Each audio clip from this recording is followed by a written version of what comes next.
Welcome to Art Talk with April, Season 2. I'm April Harris of Inked April, located in Birmingham, Alabama. This season we'll be talking with new artists and professional expert artists. So I hope you enjoy it. Let's get started. Hi everyone, welcome to Art Talk with April. Today we have Justin C.M. Brown, who's an absurdist artist. He does a lot of digital stuff. I think you've got like some music stuff going on. I mean, you're doing all these things. So tell us what you mean by absurdist. Great. Thank you so much for having me, April. I really enjoy your podcast. I really appreciate your time today. I'm just really glad to be here. Thank you so much. Yeah. So yes, I consider myself an absurdist artist. I do associate that with the absurdist philosophy of Albert Camus. It's something along the lines of there is no inherent meaning to anything, to the universe, to life, to all the stuff. And so as living sentient beings, we're able to find our own meaning. And that's like our purpose. And so as an absurdist artist, I create art without knowing what it is or why I'm doing it. And I have a kind of process to kind of figure it out for myself, but I see myself as equal with my audience in that, you know, I have an interpretation of my work and somebody else is going to have something completely different. And I like to think of them as being equal in that just, you know, I kind of create something and then I leave it up to people to decide. Yeah. So that's kind of the approach on what I believe an absurdist artist to be. I'm sure other people have their own interpretations, and that's kind of the point. Yeah, that's really awesome. I think that really speaks to a lot of the issues that I think a lot of artists have trouble with like the art world and, you know, how we're all like, put into categories and defined, and you know, it's all sort of controlled in a way, you know, like right, we can't just be whatever, you know, according to some people, right? So that's really cool. Yeah, no, and you know, there's two things about genres of art, you know, like because there are so many specific styles of art, and there's two things, one good, one bad. The good part is that when you associate yourself with a specific genre, it's easy to relate it to other people, and it's even easier to find other people who approach or at least create art in a similar style. Like I love geometric abstraction, just love it, just can't get enough of it. And so that's a very specific genre. And so anytime I want, I can look up geometric abstraction and I have a general idea of what it's going to be. Now, the bad part about that is that with these genres, it becomes a marketing thing. It's like, okay, well, in this field, this is the most successful person, and then everybody's below. So it's kind of like, you know, it hurts to associate yourself with a genre because you're like, well, I'm just entering the ranks somewhere in the middle or whatever, you know? And so genres are great for finding things, but it's also, I would hope that artists don't into that comparison game of like, oh, well, that's it. So I'm only, you know, comparison. No, we're not here for it. You're an artist, make art. Yeah. I think that's one of those really tough lessons to learn as an artist, is to not do that. It's so easy to like fall into that behavior and just do that, you know? Right. Yeah. So let's start with, where are you located at? I currently live in Los Angeles with my partner, Andrea, and my dog, Pacino. Cool. Have you always lived there, or? I moved to LA in 2010. I lived a lot of different places in the United States. Between 2004 and 2010, I lived in San Diego and Las Vegas and New Jersey and Maryland and Florida, Northern California, just all over the place, working with a marketing company. Yeah. And in 2010, I moved to Los Angeles with my little brother. Loved it here ever since. You know, I've been around, but I really appreciate Los Angeles. It's home to me. Yeah, that's really great. And how did you get into making art? Was it something that you did as a child, or where did all of this creativity come from? So I think the easiest, the most like official beginning would be around when I was like 14 or 15. I started making music on my parents' computer. You know, after completing some songs, what's next? You gotta make the art. And so, and I'll date myself here. It was probably 1998. No. Sometime around the 2000s. And so I began on Adobe Photo Deluxe 2.0 before it turned into Photoshop. Just making cover art for my electronic music alter ego, Emperor Steve. Yeah. And so just cover art, t-shirt designs. I was in high school, I was really into the iron-on transfers. I feel like that was new for the time, but like, inkjet iron-on transfers. And so it started there. So been doing that for a solid 20 years now. Wow, that's really awesome. Do you mind me asking, like, what kind of computer were you working on? Just, the PC, maybe like an HP, something like that. Yeah. Oh, that's really fun. Yeah. So, I got started on FL Studio, which was Fruity Loops at the time, version 3. So if you use FL Studio, it's all 20 years ago, before Photoshop. So I've been doing Photoshop since before Photoshop. Yeah. So, but as far as after that, and what I think a lot of my current work, like current digital work, draws on is I've had a long career in marketing and advertising, specifically sign design. And so I've been working with Adobe Illustrator and Photoshop like for a job for quite some time. And, in a back burner kind of way that like gave me a lot of the skills that I rely on now.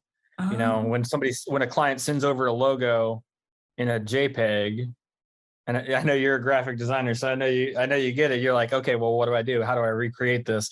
So you learn the smooth tool, and you learn how to adjust the angles and the vectors and all that stuff. So I would say that that's kind of where my artistic skill comes from, like the actual act of doing it. Yeah. But it definitely started needing to make cover art for my music. So it's always gone hand in hand for me. Yeah. And so like, I noticed that you're doing sort of these 3D sort of gallery spaces too. The website that I use is artsteps.com. Okay. It's a free website for any artist. You can sign up. You can create your own galleries. They have templates. It's easy to use. I recommend it to everybody. A really easy tool to arrange your art in a 3D space. At the beginning of 2021, I decided to dig out all of my old music that, I'd been making music since I was 16. Yeah. So I had, I believe 18 hours of unreleased music. And I was like, you know what? I'm going to take this seriously. I made it when I was 16. I don't care if somebody listens to it and they say, hey, it sounds like a teenager made this. I'd be like, thank you for your comment. I did. Yeah. So I just had to take everything seriously, and I wanted to put everything out.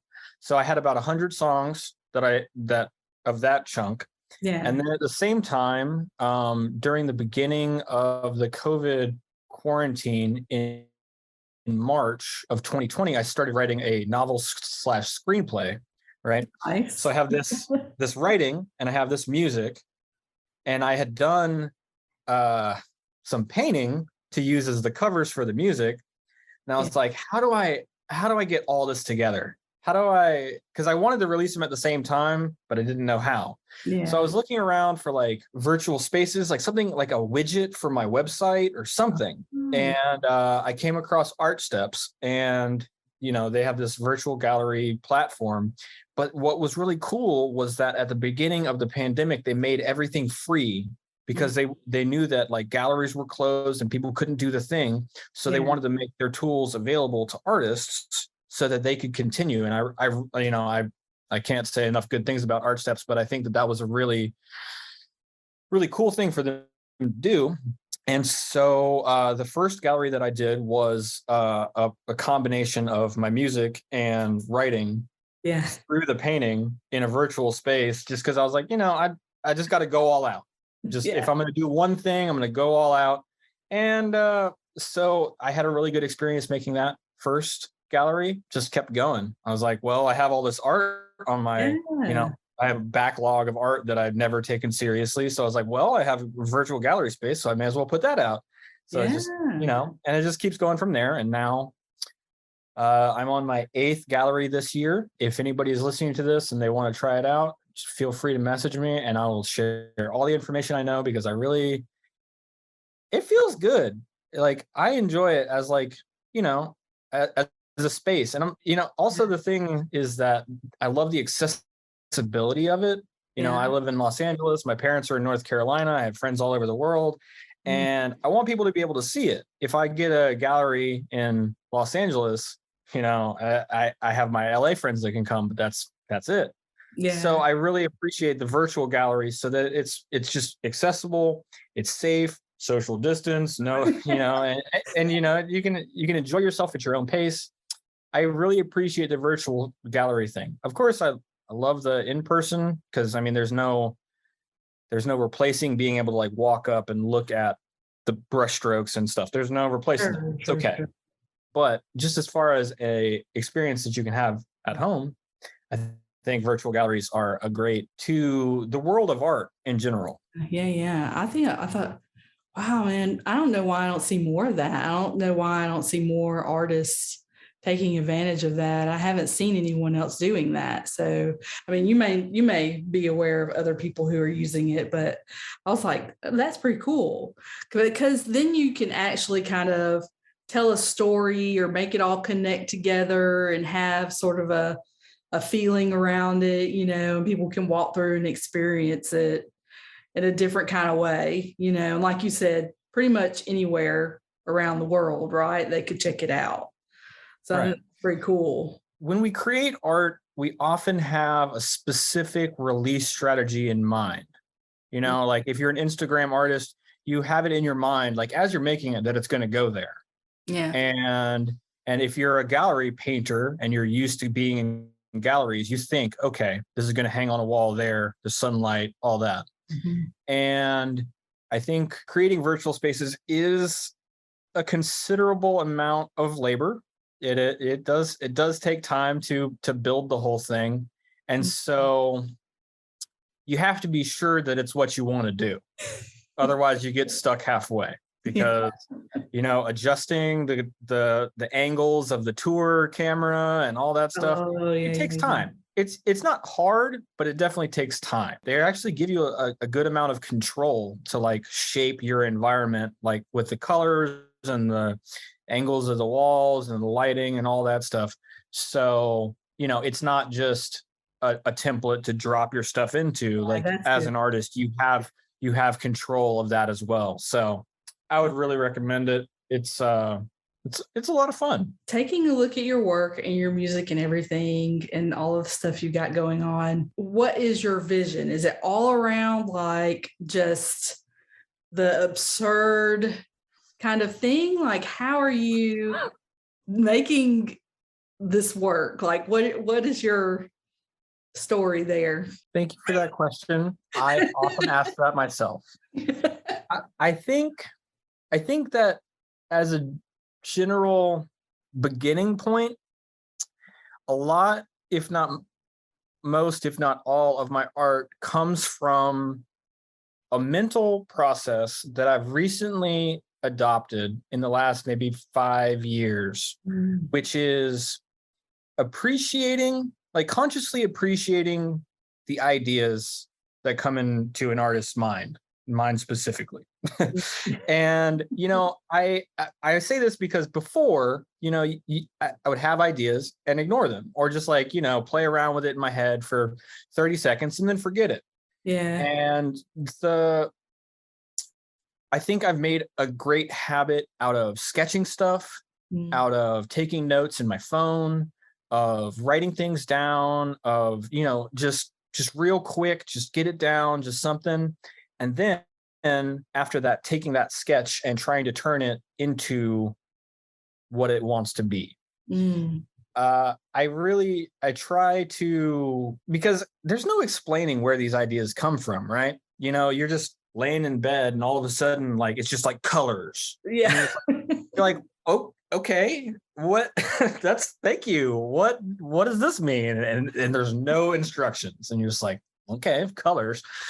And so you got to write that down, and then you get up in the morning and you're like, what colors were they? It was greenish, I think. Of course it goes with the mind stuff. So it's it was a greenish, orangish, purple, those colors that don't exist, but you know that they're there. You can't make sense of it in this world. It's yeah. But I really think it's an expression of small creative energies.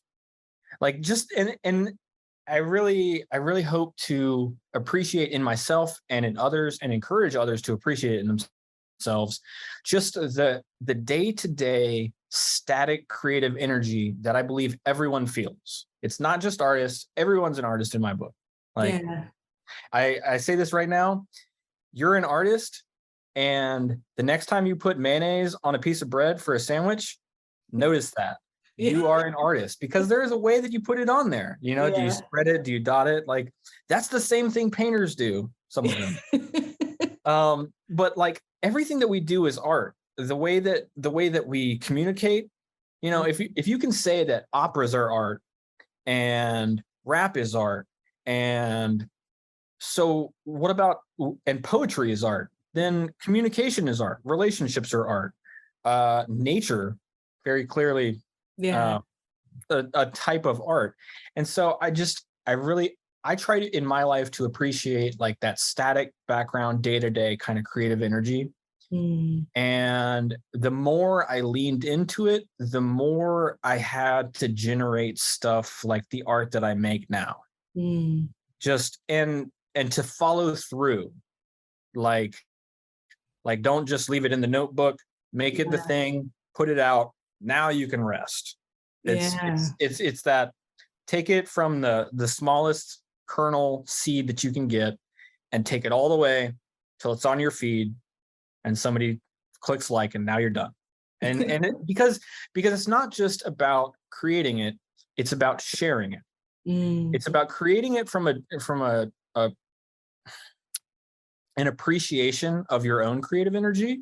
I appreciate it. I appreciate that I'm an artist. I'm fortunate that I get to do this. Yeah. And so, because I do this, I want to share it with the world in a way that encourages other people to create in whatever way they see fit.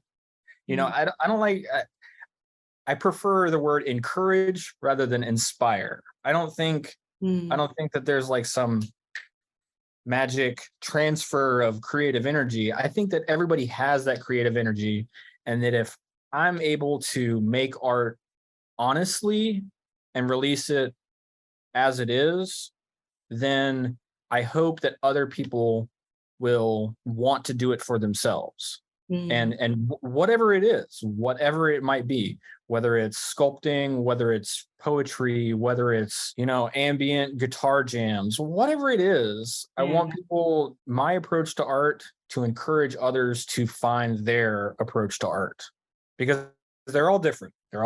And I just think being creative is one of the greatest things about being alive. And about being human, is I put these colors together and they don't exist like this in nature. So it's like, okay, well, I'm sure that I'm real. I'm here. I did that. Yeah. Yeah. I've got so many questions and so many things to say. Well, whatever. It's your show. So let's have a good time. Well, I mean, I guess I totally agree with you. I feel like everyone is an artist, and that, even the term artist is kind of, people put a lot of pressure on themselves to even call themselves an artist. But it's really, just the process of creating something, and it can happen anywhere at any time doing anything, right? So it doesn't have to be so defined. But I'm like you, I wish that people would be encouraged to like make it a part of their lives, like be more intentional about, what can I make? What can I bring to the world? What colors do I want to put together? What shapes? What does this mean to me? And try to, establish some kind of just a practice of being intentional with it, right? Right. And I mean, for me personally, it's healing to create stuff. And I feel like everyone should do it, like the same as like brushing your teeth every morning or combing your hair. It should just be something that we're all doing because we're human, Yeah. So I totally get it. I'm right there with you. When you're like, let's see, your ideas are coming to you, you've got these creative energies going on, and you're making notes of it, and then you're bringing it into process. Do you, I guess you're saying that you create something from every idea that comes to you, or try to, yeah. I'll give it a shot,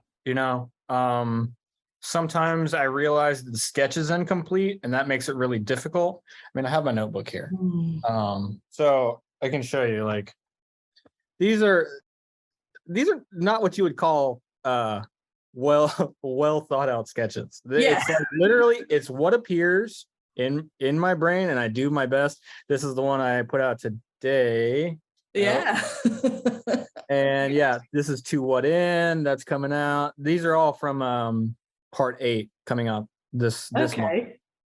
But you can see, I mean, this is the proof. This isn't, they're not like my pen and paper skills are not my strong suit, but it is what I have to do in order to keep these ideas with me, because my brain does not sort them very well. Yes. I actually have many notebooks that look almost identical to that. Yeah. I'll just draw out something real quick. Like I'll be, driving in the car or something and pull over and like do a little doodle like that. And it doesn't look like anything anybody else would look at it and be like, okay, what is this? These markings, Yeah. I'm like trying to draw a little person or doing something or whatever. And I'll make little notes next to it. Like, this is what this is for myself later. Yeah. And I'll keep up with ideas that way too. So I know what you're doing there. Yeah, absolutely. And, so it's a weird thing to start doing. Like, for anybody listening, like if you don't, like, it's a weird thing to start doing, because you look at that piece of paper later and you're like, well, I am not any closer. Well, you take that, but basically it's like a mental map, sort of. It's like you use that sketch to get back to what was in your head. Because and then you'd like ask yourself questions like, oh, what were the of this? What were the colors? And then you can kind of bring yourself back to whatever that idea is. But you got to take it out so it doesn't get lost in the blender. Yeah. And I mean, like, I don't even know that I go so far as recognizing colors and stuff. But of course, my work is more like realist sort of elements put together and that kind of thing. So I'm like, love the biology themes that you got going. like pulling like concepts together and making something else, but and kind of having a feeling around it, like what it might mean to me.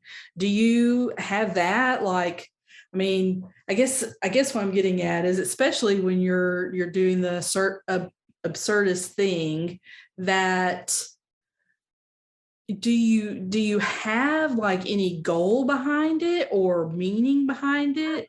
No. None. No.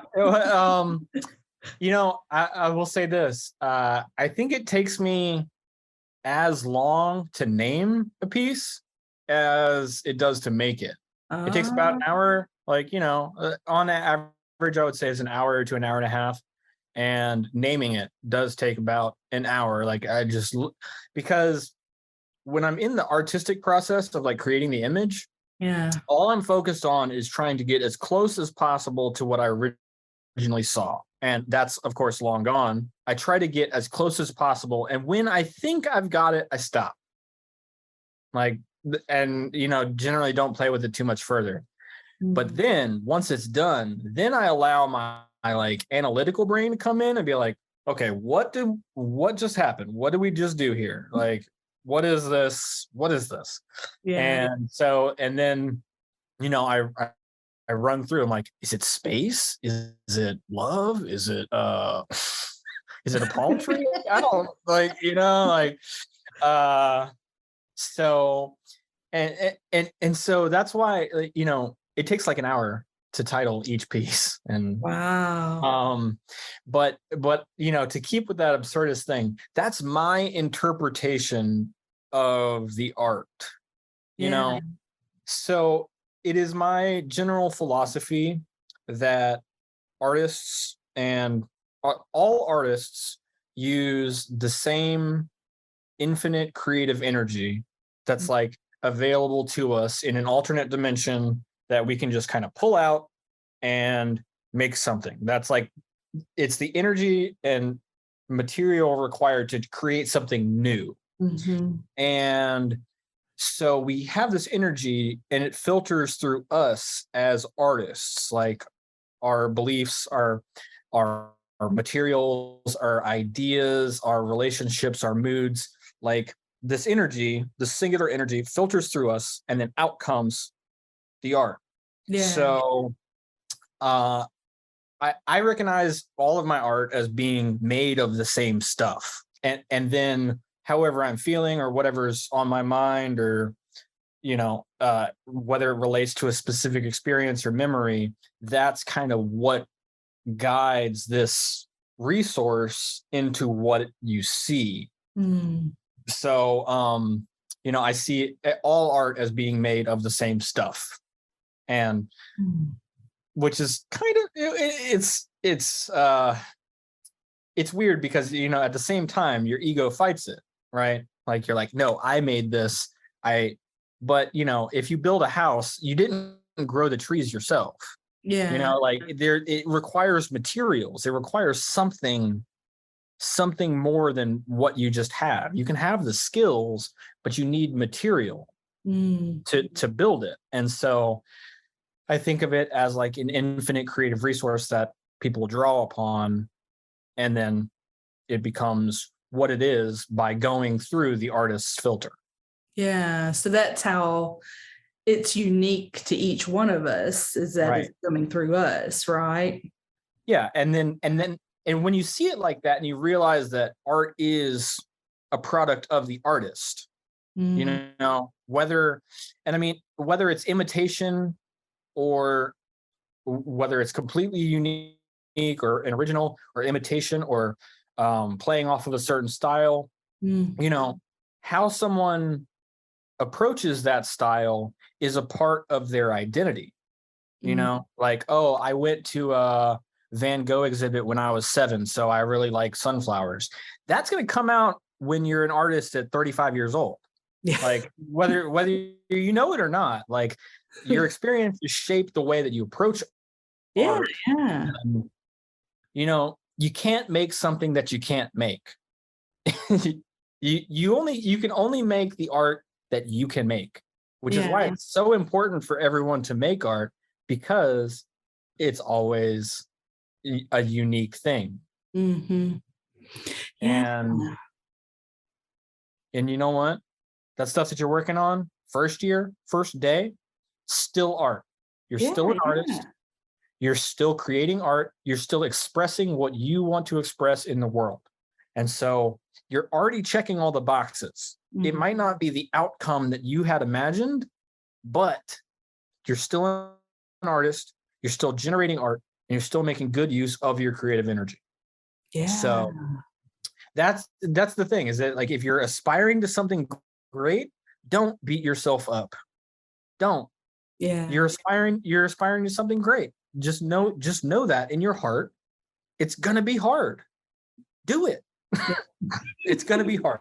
Do it. Well, thank you so much, Justin, for talking to me today. And where can we find your art at?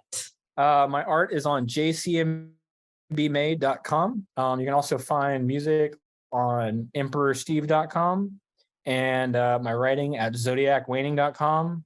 All my social media handles are JCMBmade or JCMBmade. Yeah. Please add me, message me. I'm a friendly guy. I love talking about art, whatever you like. Also like to Black by Young is an excellent artist in Los Angeles, makes clothes and skateboards. Check that out as well. And April, I really appreciate it. I really enjoyed this conversation. Thank you so much. And I look forward to all your episodes in the future. Thank you so much, Justin. And like and subscribe. Yes. Thank you so much for listening to this episode of Art Talk with April. For more information on this episode, join the Facebook group, The Art Lounge. Please subscribe and share. See you next Tuesday. Hope you have a great week.